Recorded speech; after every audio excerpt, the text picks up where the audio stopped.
Dulu stop. Baik. Seneca. Assalamualaikum warahmatullahi wabarakatuh. Waalaikumsalam warahmatullahi wabarakatuh.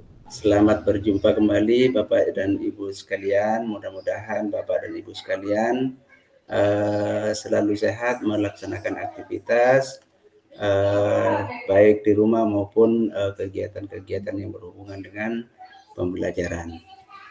Kali ini sebagai tindak lanjut daripada tugas kita yaitu tentang membuat video yaitu tentang in-house training. Pada kesempatan kali ini saya akan mengajak Bapak dan Ibu sekalian sekedar sharing atau ini menukar pendapat tentang pengalaman apa yang telah kita dapat dari sesi sebelumnya. Dan untuk mengawali pertemuan kita pada kali ini, alangkah baiknya kita sebelum memulai acara ini kita berdoa dulu. Saya persilahkan kepada Ibu Nyonya Hadijah dan untuk speakingnya saya persilahkan kepada Bapak Haji Ridwan. Bisa dimulai Bapak dan Ibu sekalian, silakan. Bisa. Ibu Hajiah Hadijah. Saya Pak. Ya, doanya Bu. Berdoanya dulu Bu, silakan. Ya. Assalamualaikum warahmatullahi wabarakatuh. Waalaikumsalam warahmatullahi wabarakatuh. Sebelum dimulai pelajaran hari ini, mari kita berdoa bersama-sama dengan membaca Al-Fatihah. Dimulai.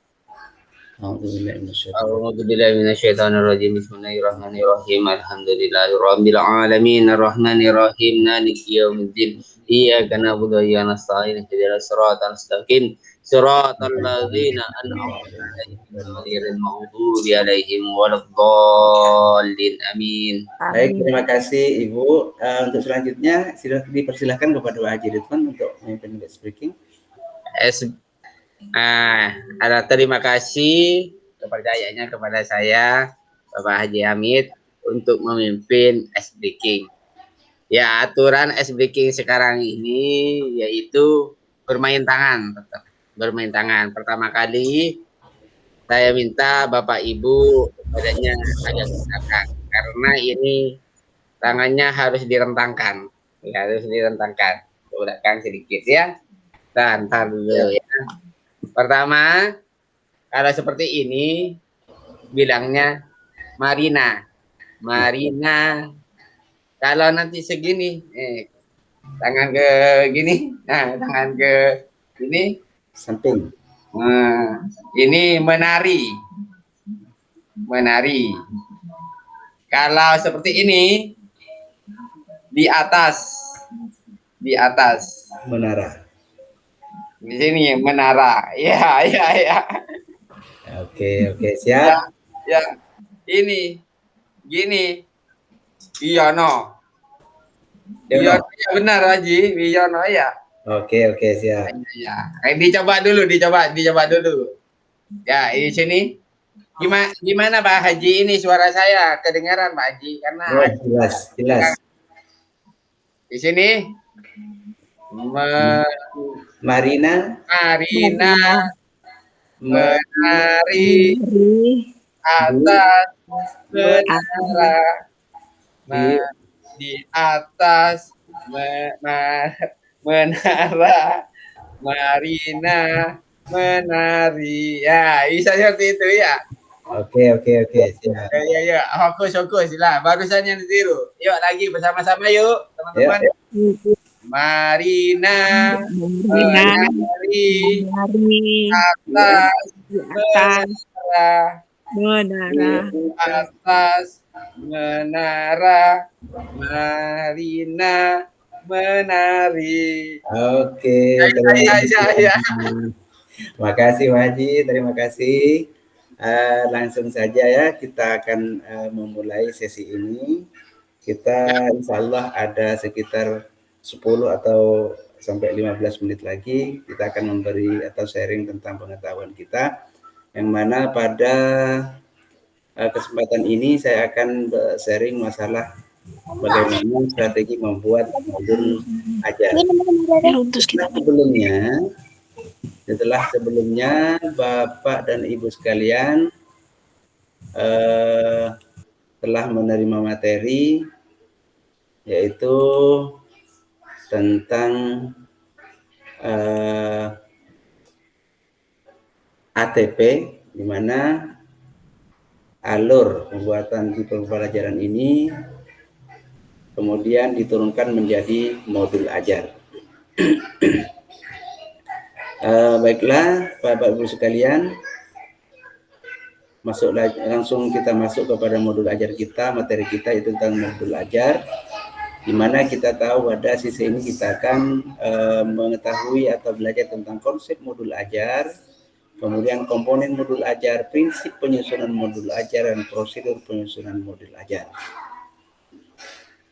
Langsung saja Bapak Ibu, sedikit atau sekilas tentang gambaran konsep modul ajar ini, yaitu hal yang paling inti kita lihat di lingkaran ini ada profil pelajar Pancasila, di mana profil pelajar Pancasila ini kita jabarkan menjadi ini capaian pembelajaran, ini sudah berikutnya lebih luas lagi. Kemudian dari capaian pembelajaran ini kita tentukan seperti apa alur tujuan pembelajaran kita yang akan kita laksanakan, kita berikan kepada anak didik kita. Ya. Kemudian dari alur tujuan pembelajaran kita turunkan lagi, kita spesifikkan lagi menjadi modul ajar. Nah, yang akan kita bahas pada kesempatan ini yaitu tentang modul ajar. Apa sih sebetulnya itu modul ajar? Modul ajar itu adalah sejumlah alat atau sarana media, metode, tunjuk, dan pedoman yang dirancang secara sistematis dan menarik. Nah, menariknya seperti apa? Nanti disesuaikan dengan pembelajaran yang akan kita laksanakan di kelas. Pada modul ajar ini merupakan implementasi dari alur tujuan pembelajaran atau ATP yang telah kita pelajari di sesi yang sebelumnya, dan juga dikembangkan dari capaian pembelajaran dengan profil pelajar Pancasila sebagai sasarannya. Nah, pada modul ajar ini disusun sesuai dengan fase atau tahap perkembangan peserta didik, mempertimbangkan apa yang akan dipelajari dengan tujuan pembelajaran dan berbasis perkembangan jangka panjang. Nah, disinilah program kita sebagai guru itu perlu memahami konsep mengenai modul ajar agar proses pembelajaran itu lebih menarik dan lebih bermakna. Nah, apa saja sebetulnya komponen modul ajar itu? Nah, baik, ini di dalam komponen modul ajar itu setidaknya yang pertama adalah ada identitas modul. Ada identitas modul, di mana identitas modul itu ada nama penyusun, institusi, dan tahun disusunnya modul ajar. Kemudian jenjang sekolah, kelas, alokasi waktu. Nah, ini secara informasi umumnya. Kemudian ada lagi, yaitu yang disebut dengan kompetensi awal, yaitu pengetahuan dan atau keterampilan yang perlu dimiliki siswa sebelum mempelajari topik tertentu. Kompetensi awal ini merupakan ukuran seberapa dalam modul ajar yang dirancang kita. Ada yang ketiga, yaitu profil pelajar Pancasila. Ini merupakan tujuan akhir dari suatu kegiatan pembelajaran yang berkaitan erat dengan pembentukan karakter peserta didik.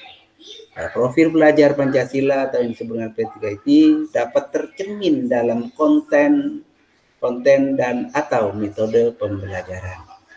Nah, selanjutnya dari profil Pancasila ini setidaknya ada 6 dimensi profil pelajar Pancasila yang berkaitan dan terintegrasi dalam seluruh mata pelajaran melalui yang terlihat dalam jelasnya. Yang pertama yaitu materi atau isi pelajaran, pedagogi, dan atau kegiatan proyek lainnya.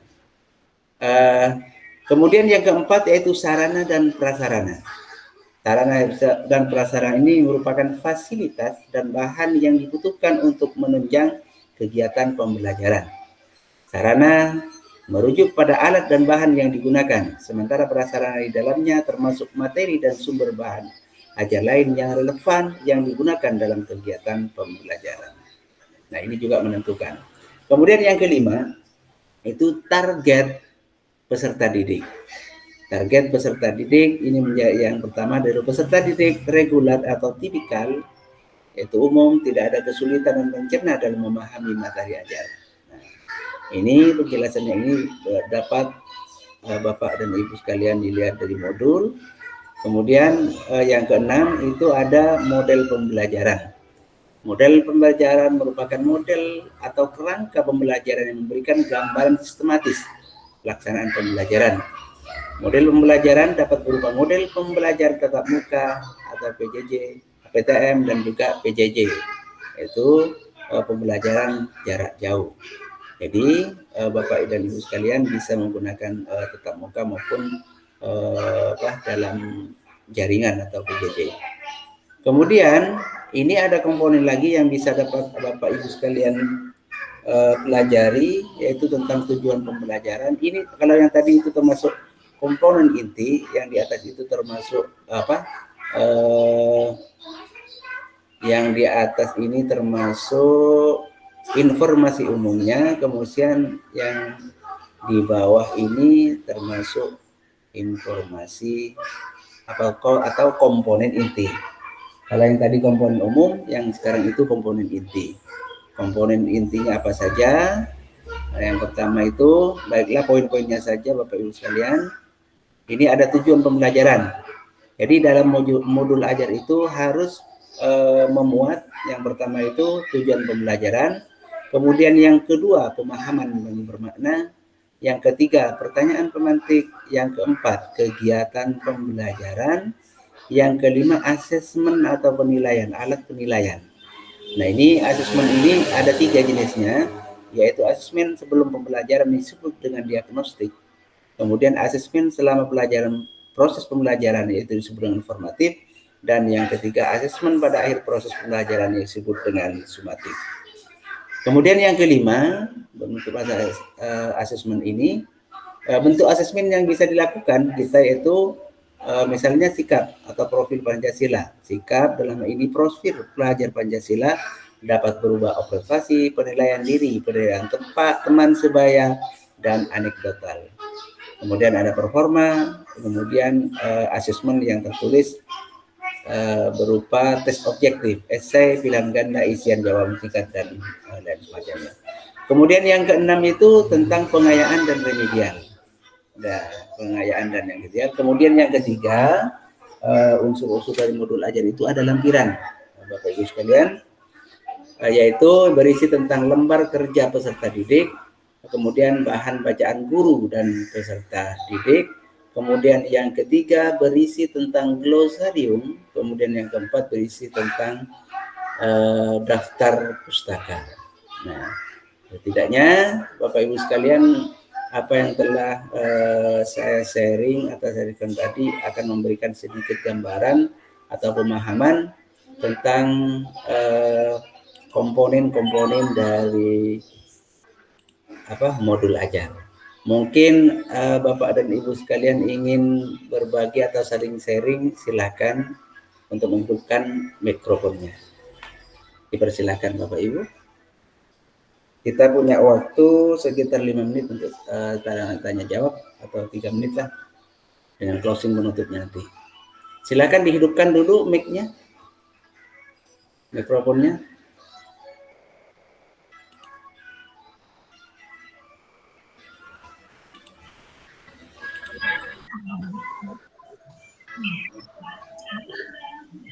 Ya, terima kasih kepada Pak Haji Hamid.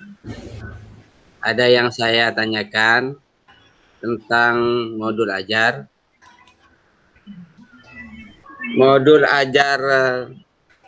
Di modul ajar itu Bapak Hamid, di tujuannya itu cara membuat tujuannya bagaimana? Ya, cara membuat tujuannya. Tujuan daripada modul ajar ini ya Pak Haji? Iya. Tujuan pembelajarannya ini ya. Ya baik. Cara membuat kalimatnya. Ya. Gini Bapak dan Ibu sekalian, untuk membuat tujuan pembelajaran, ya, Ya, sebagaimana definisinya bahwa tujuan pembelajaran itu harus mencerminkan hal-hal penting dari pembelajaran dan harus bisa diuji dengan berbagai bentuk asesmen sebagai bentuk dari uji pemahaman. Artinya bagaimana ketika kita itu di dalam kelas, harus punya tujuan apa yang akan kita capai. Dengan cara bagaimana? Pertama, disesuaikan dengan materi yang kita sampaikan. Kemudian dari materi itu apa yang akan kita capai. Nah, itulah salah satu cara bagaimana kita menentukan tujuan pembelajaran. Kemudian tujuan pembelajaran itu bisa di berbagai bentuk, misalnya pengetahuan yang berupa fakta dan informasi, dan juga prosedural, pemahaman konseptual, pemikiran dan pengenalan keterampilan. Artinya bagaimana ketika anak-anak misalnya kita di dalam kelas itu ada informasi penting dan hal-hal baru, bisa kita lakukan itu untuk memberikan gambar awal bagaimana kita menentukan tujuan daripada pembelajaran itu sendiri. Mungkin ada lagi Bapak, atau bisa diterima oleh Bapak Haji Ridwan? Mungkin ya bisa diterima. Terus siapa tahu satu teman dari kita, Bu Khotijah. Mikrofonnya dihidupkan dulu, Ibu. Ya, sudah. Sudah, Pak. Pas. Ya. Iya, terima kasih. Baik, mungkin tidak ada yang perlu didiskusikan lagi ya, Bu ya? Bapak Ibu? Pak Haji Ridwan mungkin tidak ada yang didiskusikan lagi? Tidak ada dari saya pribadi, Pak Haji. Baik, terima kasih. Ibu mengerti ya.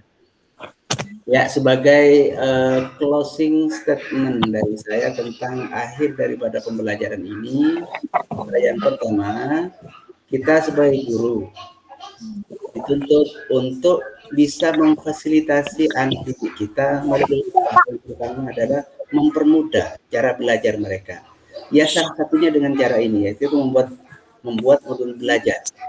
Dengan modul belajar, anak-anak kita akan bisa dengan mudah mempelajari apa yang akan kita sampaikan, yang akan mereka lakukan, apa yang mereka kerjakan di dalam. Karena di dalam modul belajar ini itu berisi tentang materi, kemudian latihan soal-soal, kemudian ada